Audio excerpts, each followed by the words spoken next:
مکمل کیا گیا تھا۔ روایتوں کے اندر آیا کہ حضور نبی کریم علیہ السلام نے 12 شعبان المعظم کو رب تعالیٰ کی بارگاہ میں عبادت کی، رب تعالیٰ کی بارگاہ میں سجدہ ریز ہوئے کہ یا اللہ میری امت کو میرے حوالے کر دے۔ تو فرمایا کہ اللہ کریم نے آدھی امت کا جو تہائی حصہ ہوتا ہے وہ حضور علیہ السلام کے حوالے کر دیا کہ آپ کی جو امت کا معاملہ ہے وہ آپ کے ہاتھ کے اندر ہے۔ فرمایا کہ تہائی امت آ گئی، پھر 13 شعبان المعظم کو پھر رب تعالیٰ کی بارگاہ میں آپ نے سجدہ ریز کیا، اللہ کی عبادت کی، اللہ پاک نے آپ کی امت کا تہائی حصہ آپ کو عطا فرما دیا گیا۔ پھر 14 شعبان المعظم کی رات آئی تو آپ نے پھر رب تعالیٰ کی بارگاہ میں سجدہ ریز ہوئے اور دعا کی کہ یا اللہ میری امت میرے ہاتھ میں کر دے، میری امت میرے سپرد کر دے، میری امت کا جو معاملہ ہے وہ میرے ہاتھ میں ہونا چاہیے کہ میں چاہوں تو اپنی امت کو شفاعت کروا کے جنت کے اندر لے جاؤں۔ تو فرمایا کہ اب یہ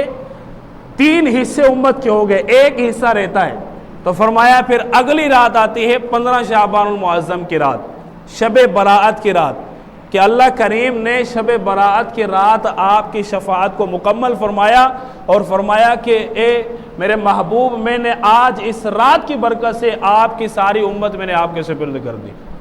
تو فرمایا کہ یہ شب برات کی خصوصیات میں سے ہے کہ اللہ کریم نے اس شب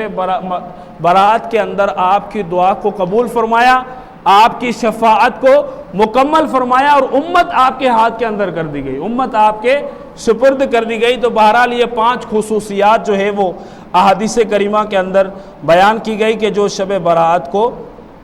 حاصل ہونے والی ہے۔ تو پیارے اسلامی بھائیوں، شب برات کی جو رات ہے نا، یہ شب برات کی جو رات ہے یہ بڑی نازک رات ہے، اس کو بندہ سیریس لے، اس رات کو غفلت کے اندر نہ گزارا جائے۔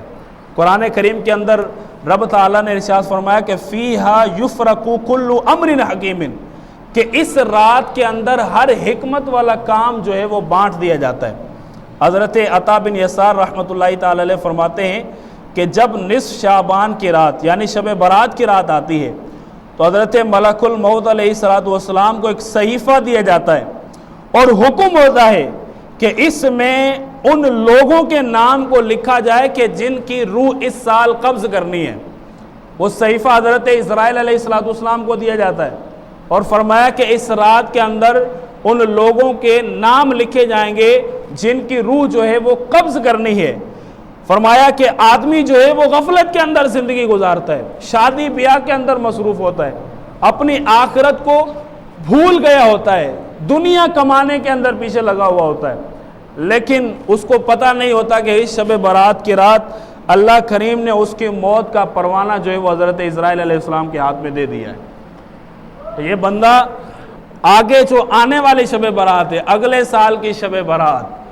یہ دیکھ نہیں پائے گا۔ کیوں نہیں دیکھ پائے گا؟ کیونکہ اس کا جو نامہ اعمال کے اندر موت جو ہے وہ لکھ دی گئی ہے۔ تو پیارے اسلامی بھائیوں، آپ کی عمر کے اندر برکت بھی ہو سکتی ہے، آپ چاہیں تو آپ کی قسمت کے اندر اچھے اچھے فیصلے بھی کیے جا سکتے ہیں، لیکن وہ اس وقت ہوں گے کہ جب آپ اس شب برات کی رات کو عبادت والے کاموں کے اندر گزاریں گے۔ تو اللہ کریم ہم سب کو اس عبادت، اس رات کی برکتیں عطا فرمائے۔